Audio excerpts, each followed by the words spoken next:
Also on decarbonization, effective strategies to decarbonize Singapore maritime sector. The floor is yours. Right. Thank you, Prof. So I'm Shivaprakash. I'm from BMT Singapore. I had the consulting and energy transition team at BMT. So my topic is a multi-level perspective towards energy transition. And that's for the marine sector, and it relates to Singapore. So now my motivation for this particular, I would say, study or research, I did some literature review towards this extent, is to understand how complex is the energy transition. We know it's all complex, but how complex is it? And just to bring in the multi-level perspective, that means the international perspective, the regional perspective, the national perspective, and the business level perspective. I've got a little bit of context setting here, so I'll go through the slides very quickly. I think everyone knows what's the most pressing aspect of this climate change. That's we are all trying to limit the temperature change to within 1.5 degrees Celsius by the turn of the century. Now, global maritime trade, it's very important, and we all know that it contributes a lot towards the economies, the global economy, and and you can see it's almost like 70% of the global trade is by value and 80% by volume, and that's a very big aspect of the global maritime trade. And then in terms of emissions, you can see that the emissions are increasing, and it almost accounts to 3% of the world's emissions. And to many of the companies or stakeholders, it's scope 3 emissions. So you also need to reduce the scope 3 emissions. And then if you look at the rate at which it's increasing, it's almost like 9.6% increase from the year 2012. And it's on a continuous increase. And I think it was also mentioned previously by some speakers that the container sector, oil sectors contribute a lot towards these emissions. Now, another important factor is that the port side of things, because in Singapore context, we are a port hub, and then there's a lot of emissions related to port, not the maximum, but a lot of contribution there. So you can see almost like 2% is consumed, of fuel is consumed while anchoring. And the vessels actually spend around 2 to 3 days, I would say, depending on the country. But in Singapore context, it would be much more lesser, but a lot of emissions on the port side. Now, what's the future of these emissions? So you can see, I think this figure also came up earlier. From an 2018 perspective, you can see that there could be a 130% increase of emissions going forward. And then IMO has got these various scenarios. Business as usual scenario, you could end up about 1,000 million tons kind of an emissions. I think at this moment, standing here, I think it's around 1 billion tons of emissions from the sector. So you could see it going up. But then that's not the scenario we're looking at. So we need to decarbonize the sector. And you can see the green sector in that chart to the right below. And that's where the alternate fuels come in. Now, just going to the, like I said, the international perspective, you can see there's a lot of top-down kind of an goal being set. And that's the Paris Agreement. Last year, we had the COP26. And then the other important part is the 17 SDGs. And then, of course, at a country level, you'll start out to implementing that. In a Singapore context, I think the important thing to note is that the peak emissions are by 2030, 65 million tons of CO2. And then thereafter, there's also this target to achieve 36% reduction of emissions intensity by 2030. So I'll not go through this, but again, what this basically says that Singapore is not tackling this from a very, marine perspective. That's one industry, but you can see that it's all the facets of economy, including industry, transport, buildings, etc. So that's the holistic view with which Singapore is tackling this, and of course pressing some of those buttons in terms of UN sustainable goals. Now, again, this is the green plan. Like I said, it kind of touches every aspect of the society itself, of the economy. And now, when it comes to trade, the maritime trade, almost 7% of the GDP of Singapore is from the maritime trade. And then we all know that it's such a heavy hitter in the global trade that almost like 37 million tons of million TUs of container trade took place during 2021.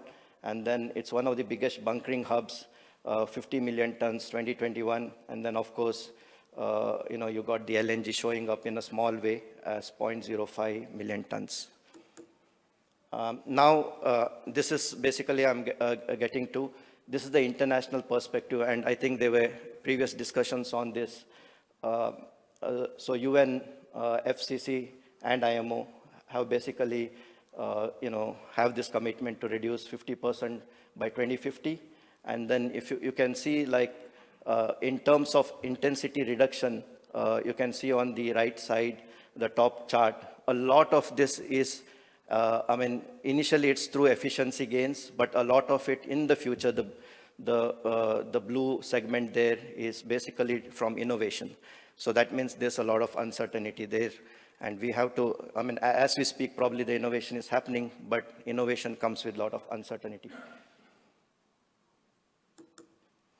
Now, what's happening as of now? You got these four options. One is LSFO, then the MGO, option 3 is with the scrubbers, and option 4 is with LNG. So we are at the LNG stage. The LNG proliferation has not even happened, because I think LNG, the target is to reach 10% of the LNG only by 2030. So if you look at this, we are still in the fossil fuel stage. We are not even getting started into the LNG, which is considered as a transition fuel. So if you talk about the alternate fuels, that's all the blue-green things of hydrogen or ammonia, I think that probably would only start showing up after 2030. Now, I took this from Law and et al. So this is research which was done last year, basically compares all the fuels through 3 factors, I would say. One is the flammability, toxicity, and corrosiveness. That's the safety factor. And then how well these kind of gel with the regulations and guidelines. That's the second factor. And the third one is the technology readiness.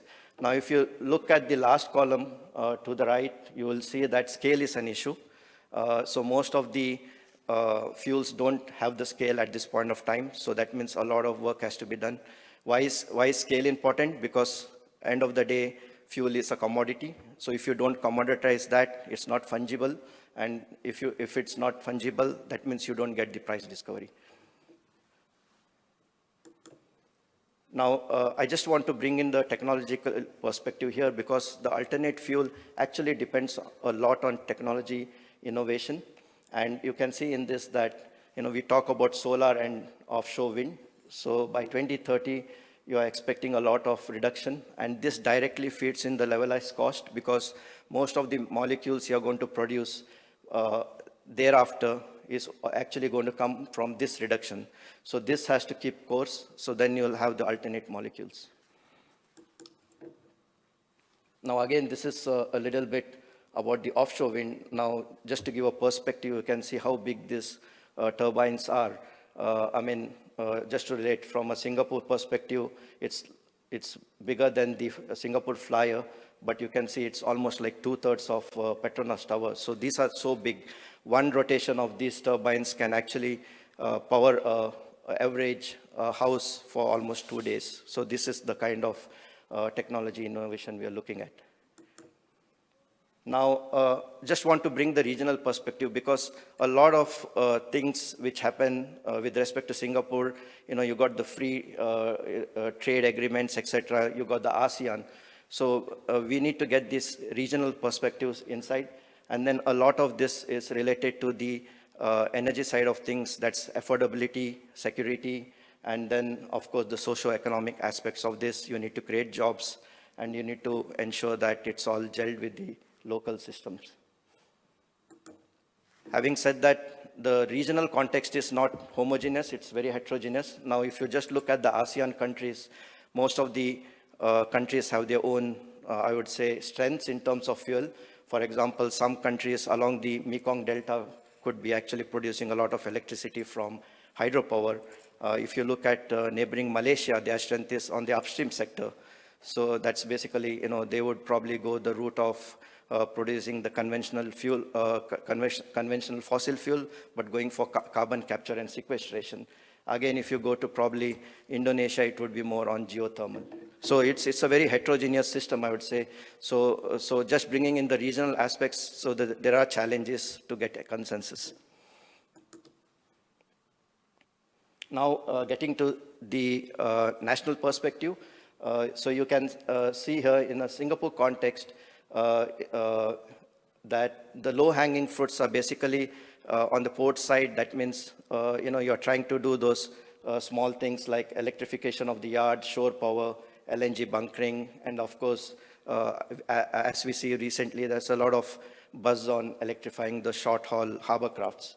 So I think this is the low-hanging fruit, and I think the approach in Singapore, if I can understand, is more in terms of regulatory sandboxing. So that means you kind of, give that freedom to the business where, you can kind of innovate, and then there are no regulatory consequences. So a little bit of de-risking approach, and then go to the next stage. So I got this slide because, we talk of molecules and we talk of green hydrogen and ammonia. So if you just look at the hydrogen costs, so you can see that, it's not the same for all the countries. And I think the magic number here is $2 per kg. And then, if you just look at it, the underlying assumption is that the LNG should be around $8 per MMBTU. So that's the parity. But as you know, as we speak, actually, the LNG price is very high. It could be a temporary phenomena, like an volatility, but it's very important to understand that if we are looking at trading molecules or bringing in molecules, then we need to have those low costs in terms of molecules. And Singapore has got a limitation in terms of producing molecules. So what are the strengths then? I think the strength of Singapore is that it's good in making clusters, and then it's got a good, cluster in the sense of Jurong Islands, Pulau Bukom Islands, where, people are familiar with the molecules. So it could probably get in those molecules and, then foster some trade going forward. Again, jobs are important. I'll go a bit faster here. So business level perspective is basically about taking the risk because you can't pass the innovation risk to the business and the consumers. And again, when it comes to the business level perspectives, there's the hardware things, but there's also software things, because end of the day, you need to have price discovery and spot markets. So finally, bringing everything together, so you can see the international level, regional level, national level. So the pathways are not defined. So you need to kind of have consensus horizontally, and also you need to have vertical. I think the government can do a lot of good in having the vertical collaboration, but the horizontal collaboration is left to the industry.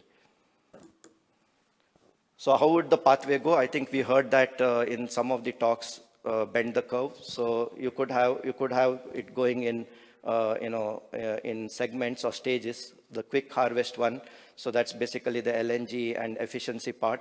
And then you could have a stage where electricity is going to proliferate. So that could be electrification. And then you could have some of this liquid organic hydrogen carriers coming into the picture with the economies of scale building out.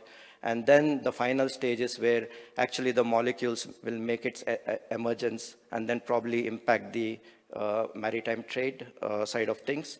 And then you need the markets to develop the soft part of things. So what has happened till now? I mean, I think the only thing which has happened is on the EU side in terms of market-based measures. So that's basically about your, your levies and also emission trading. So it's, if you can say the in-sector and out-sector, basically in-sector is basically about having your offsets, in-sector offsets with the cap and trade mechanism, and then out of sector is purchasing offsets, probably like a solar farm somewhere in the world. So in conclusion, I mean, it's a very polycentric, it's a very heterogeneous system. So the energy transition is not going to be an easy one. You need to kind of make those pathways from international to regional to national to the business level. End of the day, I think the business and the consumer is going to take the risk. So we need to be mindful about that. So whatever gets pushed from the top to the down, you need to keep the socio-economic context in picture. And that's basically, jobs and the society and the cultural aspects of the nation. Thank you. Thank you. Yeah, definitely there are a lot of information and very interesting.